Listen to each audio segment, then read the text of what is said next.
So అందరికీ నమస్కారం. ఈ వీడియోలో 8th క్లాస్ సంబంధించి అడవులు వినియోగం మరియు సంరక్షణ గురించి మాట్లాడతాం.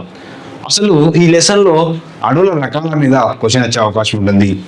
సతత అరణ్యాల గురించి కానీ, ఆకురాజు అడవుల గురించి కానీ, అవి ఏ రకమైనవి, తెలంగాణలో ఏ రకమైనటువంటి ఆకురాజు అడవులు ఉన్నాయి, వాటి మీద మనకు ఇంతకుముందు ప్రశ్నలు డైరెక్ట్గా అడిగిండు.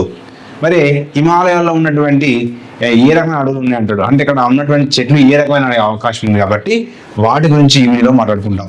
సో కొత్తగా ఈ వీడియోస్ అందరూ కూడా please subscribe channel 9 share friends. So ఇక్కడ అడవి అంటే ఏంటి అంటే చెట్లతో ఉన్న విశాల భూభాగము, అంటే చెట్లతో కూడి ఉన్నటువంటి విశాల భూభాగాన్ని ఏమంటాం సార్ అంటే ఇక్కడ సో అడవి అంటాం. ఏమంటామండి? అడవి అని పిలుస్తూ ఉంటాం. సో చెట్లతో ఉన్నటువంటి అంటే ఇక్కడ భూభాగం అని అర్థం అవుతుంది. అదేవిధంగా అడవుల్లో ఉన్నటువంటి రకాలు అంటే ఇక్కడ వాస్తవానికి అడవులు ఎంత శాతం ఉండాలి? సో భారతదేశంలో అయితే ఎంత శాతం ఉండాలి? 33% ఉండాలి. అంటే దేశంలో కానీ రాష్ట్రంలో కానీ 33% అడవులు అనేది, అంటే ఇక్కడ మినిమం కనీసంగా 33% అడవులు అనేది కలిగి ఉండాలి. సో మరి తెలంగాణలో సుమారుగా 8% వరకు అడవులు ఉన్నాయి. మరి ఇక్కడ ఈ అడవుల శాతాన్ని ఎంత పెంచాలి? 33%కు పెంచే ప్రయత్నం చేస్తారు. మరి ఇక్కడ అడవుల్లో ఉన్నటువంటి రకాలు ఏం చూసినట్లయితే సతత హరిత అడవులు. మరి ఈ సతత హరిత అడవులు అనేది ఎక్కడ కనిపిస్తూ ఉంటాయి? అసలు ఈ ప్రాంతంలో ఎలా ఉంటారంటే చాలా ఎక్కువ వర్షపాతం ఉంటుంది. చాలా ఎక్కువ వర్షపాతం ఉండే ప్రాంతం ఏంటంటే సతత హరిత అడవులలో. మరి అధిక ఉష్ణోగ్రతలు ఉంటాయి. అదేవిధంగా ఇది ముఖ్యంగా ఏ ప్రాంతంలో ఉంటారంటే భూమధ్య రేఖ ప్రాంతంలో. చూడండి, భూమధ్యరేఖ ప్రాంతంలో అత్యధిక ఉష్ణోగ్రతలు ఉంటాయి. అదేవిధంగా అధిక వర్షాలు కూడా భూమధ్యరేఖ ప్రాంతంలో ఉంటాయి. ఇక్కడ ఈ భూమధ్యరేఖ ప్రాంతంలో ఎత్తైనటువంటి చెట్లు కూడా పెరుగుతూ ఉంటాయి, ఏపుగా పెరుగుతూ ఉంటాయి. అందువల్ల చూడండి ఇక్కడ అంటే వాస్తవానికి ఈ యొక్క సతత హరిత అడవులలో చాలా ఎక్కువ వర్షపాతం ఉంటుంది. అధిక ఉష్ణోగ్రత ఉండేటువంటి ప్రాంతం మరియు భూమధ్యరేఖ ప్రాంతాల్లో ఎక్కువగా ఉన్న అడవులు, భూమధ్యరేఖ ప్రాంతాల్లో ఉండేటువంటి అడవులు సతత హరిత అడవులు. మరి భారతదేశంలో అంటే ఇక్కడ ఇండియాలో తీసుకున్నప్పుడు ఏ రకమైనటువంటి అడవులు కనిపిస్తున్నాయి అంటే కేరళ రాష్ట్రంలో మనకు ఏ అడవులు ఈ సతత హరిత అడవులు కనిపిస్తూ ఉన్నాయి.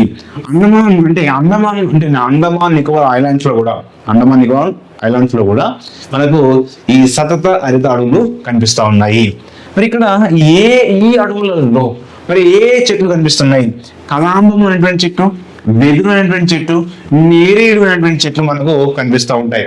మరి ఇక్కడ హిమాలయాలలో కూడా వేరే రకమైనటువంటి సతత హరిత అడవులు ఉన్నాయి.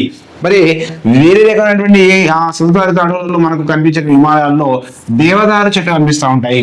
ఏ చెట్లు? దేవదారు చెట్లు. ఒక ఎగ్జాంపుల్ అడిగిండు. సో హిమాలయాలలో అంటే హిమాలయ ప్రాంతంలో సతత హరిత అడవుల్లో భాగంగా కనిపించే చెట్లు ఏంటి? దేవదారు చెట్లు. ఏ చెట్లు? దేవదారు చెట్లు. నెక్స్ట్ ఏంటంటే ఆకురాల్చు అడవులు. మరి వాస్తవానికి ఆకురాల్చు అడవులు ముఖ్యంగా సో మన తెలంగాణ రాష్ట్రంలో కనిపిస్తూ ఉంటుంది. మరియు కొన్ని రాష్ట్రాలు భారతదేశంలో కొన్ని రాష్ట్రాల్లో మనకు ఈ ఆకురాల్చు అడవులు అనేది కనిపిస్తూ ఉంటుంది. అంటే ఇక్కడ బాగా వేడిగా ఉండేటువంటి నెలల్లో ఈ రకమైనటువంటి అడవులు కనిపిస్తూ ఉంటాయి. మరియు ఇక్కడ ఈ చెట్లు ఏం చేస్తాయి? ఆకులు ఆలుస్తూ ఉంటాయి. ఎందుకంటే వాస్తవానికి వర్షపాతం ఎక్కువగా ఉంటుంది, కొన్నిసార్లు వర్షపాతం తక్కువగా ఉంటుంది, కొన్ని ప్రాంతాలు ఎక్కువ ఉంటుంది, కొన్ని తక్కువ ఉంటుంది. సో అట్లా మరి ఉష్ణోగ్రత ఎక్కువగా ఉంటుంది. దానివల్ల ఇక్కడ ఏం చేస్తాయంటే ఈ యొక్క చెట్లు అనేది ఆకులు రాలుస్తాయి. ఎందుకు రాలుస్తున్నాయి అంటే ఆ యొక్క అంటే దానిలో ఉన్నటువంటి తేమ అనేది తగ్గిపోవడం వల్ల ఏమంటాము ఆ చెట్టు తన జీవాన్ని కాపాడడం కోసము ఆకులను రాల్చుకుంటూ అదే విధంగా ఆ చెట్టు అనేది ముందుకెళ్తుంది. కాబట్టి ఇక్కడ తెలంగాణలో ఆకురాల్చు అడవులు ముఖ్యంగా ఎన్ని రకాలు అంటారు? తెలంగాణలో ఉన్నటువంటి ఆకురాల్చు అడవులు 2 రకాలు ఉంది. ఒకటి ఏంటంటే ఎక్కువ వర్షపాతం ఉంటుంది, మరి ఉష్ణోగ్రత కూడా ఎక్కువగా ఉంటుంది. మరి తక్కువ వర్షపాతం ఉండే ప్రాంతాలు అంటే ఎక్కువ వర్షపాతం పొందే ప్రాంతాల్లో ఆకురాల్చు అడవులు ఉన్నాయి, తక్కువ వర్షపాతం పొందే ప్రాంతాలలో ఆకురాల్చు అడవులు ఉన్నాయి.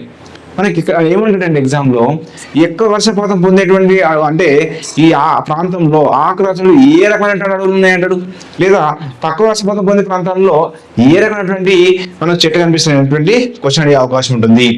ఫస్ట్ ఎక్కువ వర్షము ఏంటంటాము, ఎక్కువ వాన లేదా ఎక్కువ వర్షం పడేటువంటి ప్రాంతంలో సో ఆకురాల్చు అడవులు ఏమని కనిపిస్తారంటే మనకు వేగి, ఏగీస, మద్ది, బండారు, జిటిల్.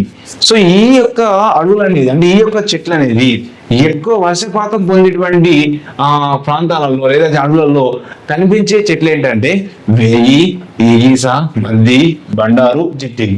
తెలంగాణలోని ముఖ్యంగా ఏ జిల్లాలలో అంటే ఈ ఆకురాతడుగులు అంటే ఎక్కువ వర్షపాతం పొందే ప్రాంతాలలో ఆకురాతడుగులు ఏ జిల్లాలో అంటే కొమరంభీం జిల్లాలో ఉంది, ఆదిలాబాద్ జిల్లాలో ఉంది, మంచిర్యాల జిల్లాలో ఉంది, జయశంకర్ జిల్లాలో ఉంది, నాగర్లో మరియు భద్రాద్రి జిల్లాలలో ఈ ఎక్కువ వర్షపాతం పొంది ఆకులు తడుస్తూ ఉంటాయి, ఆకులు రాలుస్తూ ఉంటాయి.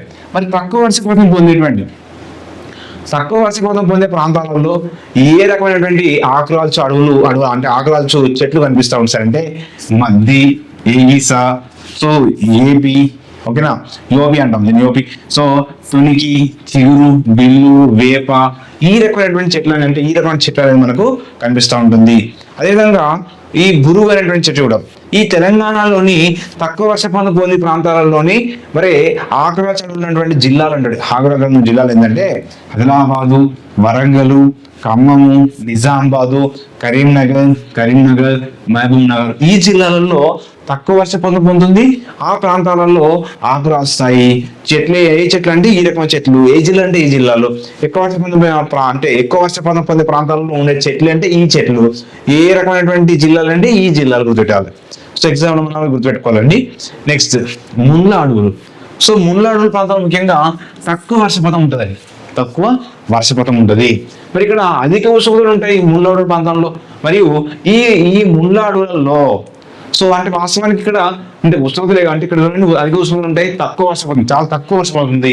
దానివల్ల వాటికి నీటి తక్కువ అయిపోయి ఈ రకమైన చెట్లు ఉంటాయి మనకు. తుమ్మ అంటే బలసు, రేగు చెట్లు, సీతాఫలము, మోదుగు, వేప ఈ రకమైన చెట్లు కనిపిస్తూ ఉంటాయి. అంటే ఎగ్జాంపుల్ ఏమిటంటే ముళ్ళ అడవుల్లో ఉన్నటువంటి అంటే ఒక చెట్లు అంటాడు ఏంటి, తుమ్మ, బలసు, రేగు, సీతాఫలము, మోదుగు, వేప అనేటువంటి చెట్లు కనిపిస్తూ ఉంటాయి. ఈ ముళ్ళ అడవులల్లో మరి ఏ జిల్లాలో అంటే ఈ ముళ్ళ రకం అడవులు తెలంగాణలో ఏ జిల్లాలో ఉన్నాయి సార్ అంటే నల్గొండ జిల్లాలో మనకు కనిపిస్తుంది ఈ ముళ్ళ అడవులు. సరే నెక్స్ట్ మహబూబ్నగర్ జిల్లాలో మనకు కనిపిస్తూ ఉంది. మెదక్ జిల్లాలో ఈ యొక్క ముళ్ళ అడవులు కనిపిస్తూ ఉంటాయి. ఈ ముళ్ళ అడవులు ప్రాంతాలలో చాలా దూరం వరకు కూడా సో పచ్చిక బయలు కనిపిస్తుంది. పచ్చిక బయలు కనిపించిన తర్వాత ఎక్కడో ప్రాంతాల్లో ఇలాంటి చెట్లు, తుమ్మ చెట్లు, వలస చెట్లు, రేగు చెట్లు కనిపిస్తూ ఉంటాయి. సో ఇది ముళ్ళ అడవులకు సంబంధించింది. నెక్స్ట్ ఏంటి సార్ అంటే సముద్ర తీర చిత్తడి అడవులు అంటాం. ఏమంటాం సార్? సముద్ర తీర చిత్తడి అడవులు. సో మీరు వినేటప్పుడు క్లాస్ వినేటప్పుడు కూడా ఏం చేయాలా? సో అనాలి ఏమైనా అవసరం అండి, సముద్ర తీర చిత్తడి అడవులు ఏమంటారు? సముద్ర తీర చిత్తడి. అంటే ఇక్కడ వాస్తవానికి వీటిని మడ అడవులు అంటాం. వీటిని ఏమంటాం సార్? మడ అడవులు అంటాం. ఏమంటాము? మడ అడవులు. సో వాస్తవానికి ఈ యొక్క ముఖ్యంగా సముద్ర తీర ప్రాంతాలలో ఇవి ఎక్కడ ఎక్కువ పెరుగుతాయి? సముద్ర తీర ప్రాంతాల్లో పెరుగుతూ ఉంటాయి. మరి ఉప్పునీటికి అలలకు ప్రభావితమై ఈ చెట్లు పెరుగుతూ ఉంటాయి. ఉప్పునీటికి అలలు ప్రభావితం ఉంటాయి. మరి ఇక్కడ వాస్తవానికి ఇవి చెట్ల ఉప్పునీటిలో మునుగుతూ ఉంటాయి, కొంత సమయము తేలుతూ ఉంటాయి. అంటే కొంత సమయం ఏంటంటే కొంత సమయము అంటే ఇందులో ఉప్పు నీటిలో సో ఉప్పు నీటిలో సో మునిగి ఉంటుంది. మరి కొంత సమయము ఏముంటారంటే ఉప్పు నీటిలో మళ్ళీ తేలి ఉంటుంది. అలా తేలి ఉండి మరి మునిగి ఉన్న ఆ ప్రాంతం అంటే ఆ విధంగా అట్లాంటి అడవులు ఏమంటారంటే మడ అడవులు అంటాం. ఇంకా సో పశ్చిమ బెంగాల్లో సుందరవనాలు అంటాం. మరి ఇక్కడ ఈ మడ అడవుల్లో అంటే లేదా సముద్ర చిత్తడి అడవులు వీటిని ఏమంటారు? చిత్తడి అడవులు అంటాం. సో ఇట్లాంటి ఈ అడవులలో పెరిగే చెట్లు ఏంటంటే ఉప్పు పొన్న. ఎగ్జాంపుల్ ఏమంటాడంటే బొడ్డు పొన్న అనేటువంటి చెట్టు ఏ అడవులో పెరుగుతుంది? ఎగ్జాంపుల్ మీరు ఏం చెప్పాలి? సముద్ర చిత్తడి అడవుల్లో పెరుగుతుంది. ఓకేనా?